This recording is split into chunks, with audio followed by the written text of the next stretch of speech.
সবাই কি আমার জন্য দাঁড়াতে পারবেন প্লিজ? প্যাডগুলোর নিচে বেলুন আছে, ওগুলো তোলো।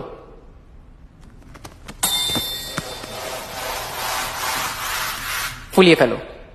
ফুলিয়ে ফেলবো? তোমরা পারবে তো, তাই না? ফুলিয়ে ফেলো। তোমাদের পাশে থাকা পিনগুলো হাতে নাও।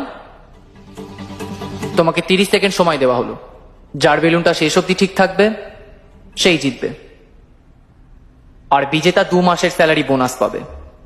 তোমাদের সময় শুরু এখন। 3, 2, সময় শেষ। আরে আপনাদের কারোর কাছেই বেলুন নেই? ভালো, আমি বলেছিলাম শেষ অব্দি যার হাতে বেলুন থাকবে সেই জয়ী। তোমাদের সবার হাতে বেলুন থাকলে তোমরা সবাই জিতে যেতে, তাই না?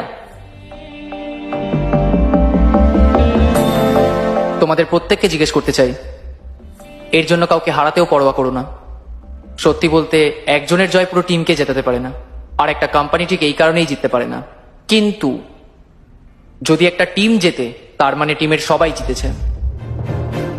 যদি একটা কোম্পানি জেতে তার মানে প্রত্যেকটা কর্মচারী জিতেছে। আমরা আলাদাভাবে সবাই পাথরের মতন, কিন্তু একসাথে পাহাড়ের মতন। আমরা একা একটা গাছের মতন, কিন্তু একসাথে এটা একটা বাগানের মতন। আমরা আলাদাভাবে এক একজন কর্মচারী, কিন্তু একসাথে একটা কোম্পানি। এখন বলো আমাকে, আমি নাকি কোম্পানি? Company sir.